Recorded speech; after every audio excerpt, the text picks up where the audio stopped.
Sam from Fight Octave here, and today I'm with Adam Fugitt taking on Islam Dulatov here on the Poirier Holloway card. How you feeling? Feeling great, man. Thanks for having me on. Thank you for joining. Yeah. Well, obviously you're facing such a hyped prospect in Islam Dulatov. What does this add to like the aspect of the fight for you? Honestly, doesn't do anything for me. I'm just trying to stay in the moment and make this next moment mine, and all I'm focused on is just doing what I've basically trained and prepared for this entire camp. And obviously it's a huge fight on the card, of course. What do you see in this fight? How do you feel about it? Is there anything you're looking for in this fight that you want to point out, or obviously not on an interview, but like as much as you can? Yeah, I see a guy that has a lot of hype behind his name, and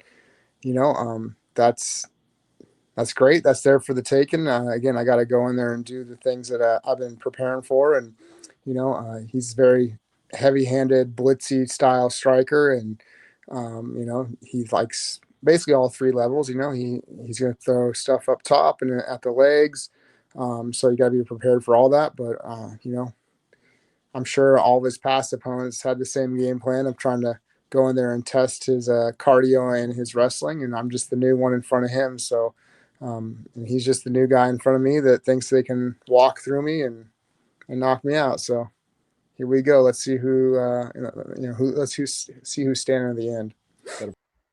And obviously, your last fight was against Josh Quinlan, which came up in a very close split decision win. You had a rough injury patch before, which was supposed to be also Islam Dulatov. How do you feel coming back from injury, and do you feel healthier in this fight, of course, rather than having the fight last time? Yeah, no, it's kind of been a blessing in disguise. Like we got healthy, and we got another 10 weeks to prepare for Islam. So you know, it, it's a little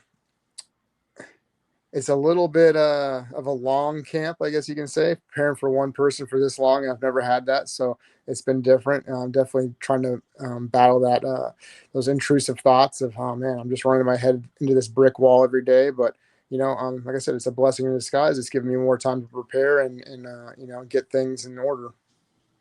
This fight has been a very long time in the making. Obviously, going from a fight night in Seattle to now a much bigger card in a Poirier Holloway.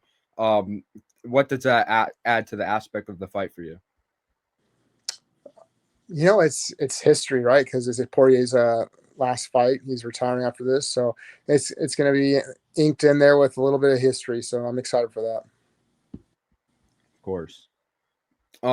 Obviously, we had a split decision win your last time before you lost.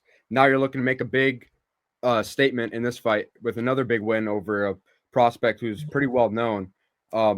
How do you feel in making that statement? Like, do you think that would add to your value as a fighter, taking out a big prospect like Islam Dulatov? Yeah, again, I'm just trying to stay in the moment, but 100%. Like, if there's going to be a moment, a coming out moment for me, it's got to be now or never. I got to go in there and kind of impose my will and show that I'm here and I've arrived. So I gotta definitely take advantage of this opportunity. It's a huge opportunity with it being on this historic card, and you know, um, I just I also want to get that monkey off my back of getting a win and a big card. I've got my wins mainly on the PI cards, the Apex cards. Yep. And weight cut I'm assuming, has been in the process this week. How has the process been, and how does weight cut look for you? I mean, we're in a good spot. We're right around where we were at last time. It's never fun. It's just a part of the process. It's very much like the fight. You control what you can control, and then you take it one moment at a time. And sooner or later you're going to get it off. I've never missed weight, and I don't plan on it. So, um, yeah, it's just kind of enduring at this point. Yep. And during these tough weight cuts, what's your favorite food to eat? Like, it's so rough because you got to cut off all the weight. But what do you like to eat during this?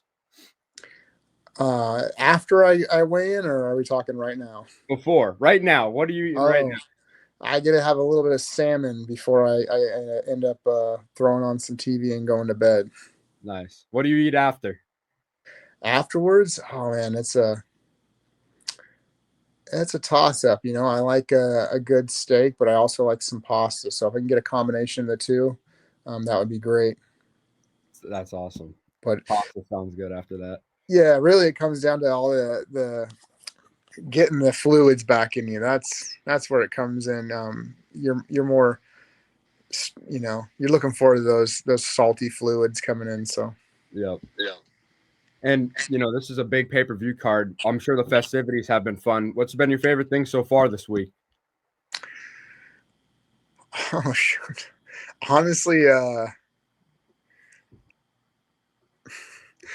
we did a little bit of walking around today. We got in yesterday. Yeah, yesterday we got in, and just a couple of things kind of stopped us from getting into our room right away. So we killed too much time, didn't get to do anything yesterday. But today we did a little walking around. Got to go over by the Mississippi River. Got to walk down Bourbon Street a little bit. Yeah, and so really that's the only highlight I got so far is just kind of getting to take in the scenery and see the sights.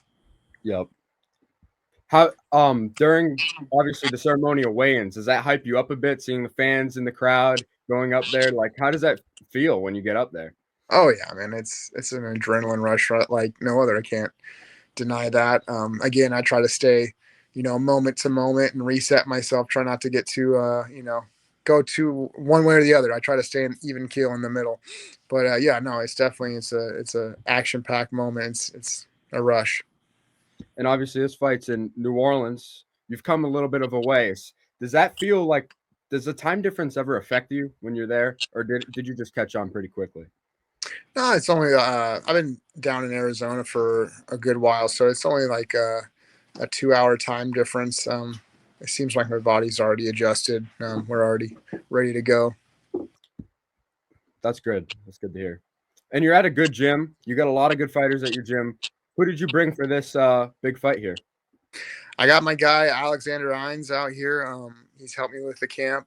A couple other of my teammates have fights coming up, so they had to stay back and continue their training. But I got Alexander out here, and yeah, man, he's been a great help, and I got my coaches as well. So Eddie Cha and Santino DeFranco and Ramon Salazar is going to be out here tomorrow, so I'm excited. Awesome. So Saturday's fight day. You got any last messages to send over to Islam Dulatov? Oh man, talking shit ain't my style, but when we get in there and the cage doors close, remember this is his debut. I've been in there with the best of the world, so he's gonna get to see what the next level feels like and looks like. I've been here through it. Now it's his time to experience it. That's another thing I wanted to ask you. There's a lot of people that say, "Oh, there's levels to this." A guy going from normally fighting in smaller promotions, going to contender series, and then coming to the UFC. Did you feel that way when you were coming up? Oh, most certainly. I took my first fight, and it was on the Dallas card at American Airlines Arena and against Michael Morales. And we were like the second or the third fight, so the house wasn't packed yet, but it's definitely it's different when you have those lights on you. It's you're under that microscope. You can definitely feel that pressure. Yep.